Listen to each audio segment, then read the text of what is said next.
नमस्कार दोस्तों, आप पढ़ रहे हैं कक्षा 10वीं NCERT गणित, जिसमें आज हम पढ़ेंगे प्रश्नावली 1.2 का प्रश्न क्रमांक 1।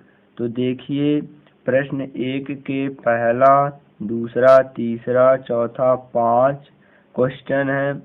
इन पांचों क्वेश्चन को अच्छे से समझाने का प्रयास बहुत ही आसान तरीके से। और यदि आपको अच्छा लगता है यह तरीका, तो प्लीज़ लाइक तथा कमेंट ज़रूर करिए, ताकि हमें थोड़ा मोटिवेशन मिले, तथा शेयर करें और भी बच्चों के साथ। तो चलिए चलते हैं, हम शुरू करते हैं। जो प्रश्न है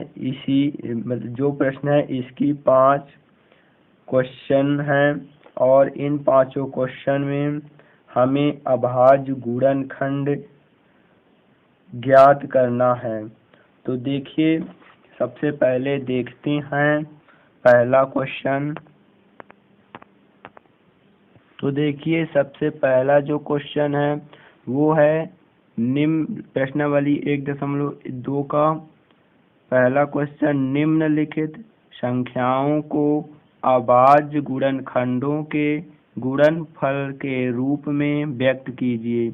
और इसमें पहला क्वेश्चन 140 है, दूसरा 156, तीसरा 3825, चौथा 5005 और आखिरी पांचवा है 7429। तो देखिए, इसे पहले इन क्वेश्चन को समझने से पहले देख लेते हैं कि जो इसमें ये अभाज्य गुणनखंड लिखा है, तो अभाज्य संख्या क्या होती हैं। तो अभाज्य संख्या हम पहले वीडियो में देख चुके हैं। यदि नहीं देखे हैं तो आप जाकर वहां देख लीजिए। फिर भी हम इसमें थोड़ा बताने का प्रयास करते हैं। देखिए, अभाज्य संख्या जो होती है, इसमें लिखा गया है, जिसमें अभाज्य संख्या वो होती हैं जिनमें 2 फैक्टर होते हैं। ओनली कितने होते हैं? 2 फैक्टर। हम पिछले वीडियो में बता चुके हैं। तो 2 फैक्टर होते हैं, मतलब 2 संख्या से ही भाग जाएगा। जैसे 2 केवल 1 और स्वयं से जाएगा 2 से, और 3 से ही जाएगा और 1 से, 5 से ही जाएगा और 1 से, 7 भी 1 से जाएगा और 7 स्वयं से, और 11, 13, इसी तरह 17, 19, 23 ये सभी केवल अपने से जाएंगे, मतलब स्वयं से भी भाग जाएंगे, और या फिर 1 से जाएंगे, बाकी किसी संख्या से नहीं जाएंगे। मतलब 2 ही फैक्टर इसमें होते हैं। तो ये कहलाती है अभाज्य संख्या। इन्हीं अभाज्य संख्याओं के रूप में हमें इन्हें गुणनफल के रूप में व्यक्त करना है 5 के 5 सवालों को। तो देखिए, सबसे पहले देखते हैं प्रश्न क्रमांक जो है इसमें पहला। वो पहला प्रश्न क्या है? इसमें पहला है जो 140 को हमें क्या करना है? 140 को फैक्टर के रूप में तोड़ना है, मतलब अभाज्य गुणनखंड करना है। मतलब सबसे पहले हमें गुणनखंड करना पड़ेगा। तो देखिए, गुणनखंड करने के लिए जो है, तो सबसे पहले हम पहले कक्षा में पढ़ चुके होंगे शायद कि गुणनखंड कैसे करते हैं। फिर भी हम बता रहे हैं कैसे करेंगे। ये गुणनखंड ऐसे इस प्रकार किया जाएगा, जैसे हम यहाँ पर लिखे हैं कि जैसे 240 है, तो 240 मतलब 140 है, तो 140 का गुणनखंड करेंगे तो ये 0 जो लिखा है, तो 0 एक क्या है? सम कहते हैं इसे, या फिर भाज्य। तो ये 2 से कटेगा, तो 2 सत्ते 14, मतलब 1 से तो 1 जाएगा नहीं, कहे तो छोटा है। फिर 2 14 दोनों संख्याएं ले लेंगे, तो 2 सत्ते 14 और 2 शून्यम शून्य। फिर 2 से काटेंगे क्योंकि 0 है, तो 2 3 6 बच जाएगा। इसमें ये 7 था, बच जाएगा 1, तो यहाँ पर 1 जो रखेंगे तो ये 0 और 1 बन गए, मतलब 10 जैसे दिखने लगेंगे। तो ये 5 बार जाएगा भाग, तो 2 पंचे 10। फिर इसके बाद ये जो 5 यहाँ पर आ चुका है, देखिए 5 ही आखिरी में आया है। अब 5 आ गया है, तो पहले देख लेते हैं 3 से कटेगा ही नहीं। 3 से वैसे नहीं कटेगा, क्यों? क्योंकि इन दोनों का अगर जोड़ें दोनों को, तो 5 3 8 होते हैं दोनों संख्याओं को। और 8 जो है तो 3 के भाग में, यानी 3 के पहाड़े में नहीं आता। नहीं आता मतलब 3 से भी नहीं कटेगा, मतलब 2 से देखे तो नहीं कटेगा 35, और इसके बाद 3 से भी नहीं कटा, फिर इसके बाद किससे कटेगा, 5 से देखते हैं तो 5 से कट जाता है, 5 सत्ते 35, 7 आ गया। अब 7 देखेंगे कि ये अभाज्य संख्या स्वयं है, तो अभाज्य संख्या जब है तो अभाज्य संख्या स्वयं से ही कटती है, दूसरी संख्याएं से नहीं कटती, तो ये 7 स्वयं से काटेगा, 7 एकम 7। तो इसमें देखिए कुल कितने आए हैं, 2 2 5 7 आए हैं क्या, अभाज्य गुणनखंड। तो इन्हीं अभाज्य गुणनखंडों को थोड़ा फैक्टर रूप में लिख लेंगे, जैसे हमें गुणनफल के रूप में लिखना था, तो हम लिखे 140 बराबर होगा 2 गुणे 2 गुणे 5 गुणे 7 फैक्टर के रूप में। और इन्हीं को अब फिर से और लिखें अच्छे तरीके से, तो इसमें लिख सकते हैं जो 2 है तो यहाँ पर 2 बार आया है तो उसकी घात में लिख दें 2, और फिर जो 5 है 1 बार आया तो घात में 1 लिख दें, और 7 जो है 1 बार आया तो घात में 1 लिख दें। अब इसी प्रकार देखिए क्वेश्चन नंबर जो दूसरा है वो मतलब ये सवाल पूरा हो चुका है, यही आपका आंसर होगा। और जो इसके बाद दूसरा सवाल है इसमें क्या लिखा गया है, इसमें लिखा गया है 156। तो 156 को जो कट करेंगे तो 156 के गुणनखंड क्या क्या होंगे, यहाँ देखिए हमने लिखा है जो गुणनखंड होंगे यहाँ से, जैसे 156 का काटेंगे तो पहले देखिए जैसे 2 ये 6 आखिरी में लिखा है सम संख्या है, यानी 2 से तो कट जाएगा, तो 2 से देखेंगे 1 तो नहीं कटेगा, दोनों संख्याएं लेंगे 15 बन जाएगा, और 15 में 2 का भाग करेंगे तो 7 बार जाएगा, 2 सत्ते 14, फिर भी 1 बचेगा तो यहाँ 1 छोटा सा लिखेंगे तो 16 जैसे दिखने लगेगा, तो 16 का 2 से भाग करेंगे तो कितना आया बचेगा, 2 अट्ठे 16। ठीक है, फिर अब 78 बन चुका है, अब 78 को कैसे काटेंगे, 78 में भी 2 का करेंगे क्योंकि 8 सम है, इसलिए 2 से यहाँ पर 7 में करेंगे पहले तो 2 3 6 बचेगा 1 यहाँ पर, तो यहाँ पर 1 लिखेंगे तो 18 जैसे बन जाएगा। फिर 2 का गुणा करेंगे कि 18 मतलब 2 का भाग करेंगे 18 से तो कितना आएगा, 2 9 18, 9 बार जाएगा। फिर इसके बाद अब 39 बनी नई संख्या, तो 3 का भाग करेंगे तो 3 एकम 3, 3 तिरका 9, अब 2 से नहीं जाएगा क्योंकि यहाँ पर सम नहीं है, इसलिए 3 से करे तो 3 से चला गया। अब जो 13 है स्वयं अभाज्य संख्या है, देखिए यहाँ पर देखेंगे तो स्वयं अभाज्य संख्या है, इसलिए 13 से कटेगा। ठीक है, तो इसे मतलब इन सभी गुणनखंडों अभाज्य गुणनखंडों को अब यहाँ पर हम लिखेंगे गुणनफल के रूप में। तो देखिए हम ये गुणनफल के रूप में लिखे हैं 2 गुणे 2 गुणे 3 गुणे। अब इसको फिर से जैसे है तो इसे और प्रकार से लिख सकते हैं कि 2 जो है 2 बार आया है तो इसे घात में लिख दें, 2 की घात 2, और 3 1 बार आया तो 3 की घात 1, 13 1 बार आया तो 13 की घात 1। ठीक है, इसी प्रकार यही आपका आंसर हो जाएगा। और तीसरा जो क्वेश्चन है 3825, तो इसको भी देखते हैं। 3825 जो है उसका यहाँ पर देखिए हमने उसे भी सॉल्व करे हैं। देखिए यहाँ पर 3825 जो है इस प्रकार करेंगे, फिर भी यहाँ पर देखिए गुणनखंड कैसे होगा इसका। ये 3825 का पहले देखिए 5 आखिरी में लिखा है, पहले देखिए 2 से काटेंगे, फिर 3 से, ये नहीं कटेगा तो 3 से, और 3 से भी नहीं कटेगा तो 5 से, फिर इसी तरह बढ़ते जाएंगे। तो पहले 2 से तो नहीं कट रहा था, क्यों, क्योंकि यहाँ पर 5 था। हमेशा अगर यदि 0 या फिर सम संख्या है तभी 2 से कटता है, तो ये अभी 5 है तो ये किससे कट रहेगा, 3 से। 3 से काटे तो 3 एकम 3, और यहाँ पर 3 दूनी 6 बच गया, 2 यहाँ पर लिखे 1 लिखे, मतलब 3 दूनी 6। अब देखिए 8 था यहाँ पर, बच गया 2 तो ये 22 बन गया, तो 3 7 बार जाएगा, 3 सत्ते 22, फिर भी 1 बच रहा तो यहाँ 15 बन गया। अब 15 में 3 बचे 15, 5 बार में पूरा पूरा चला गया, बन गई नई संख्या 1275।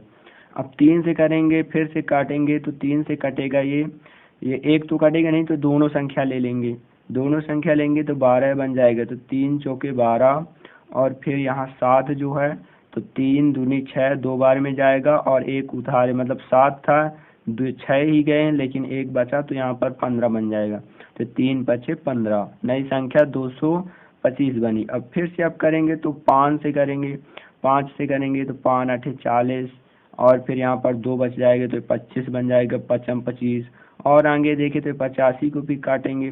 अब देखिए यहाँ पर 5 से क्यों कटा, यहाँ पर 5 था तो 3 से काटे, लेकिन यहाँ पर 5 यहाँ भी है, तो 3 से क्यों नहीं काटे।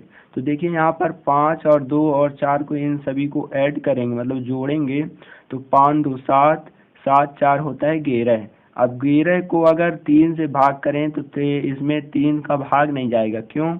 क्योंकि 3 त्रिका 9, 3 चौक 12 हो जाता है, 11 आता है नहीं, इसलिए ये 3 से नहीं कटेगा, 5 से कटेगा। ठीक है, तो ये 5 से काटेंगे, मतलब अगली संख्या 5 से, 3 के बाद 5 है इसलिए, तो 5 से काटे तो 85 भी 5 से कट जाएगा, 5 एकम 5, 3 बचेगा, 5 7 35।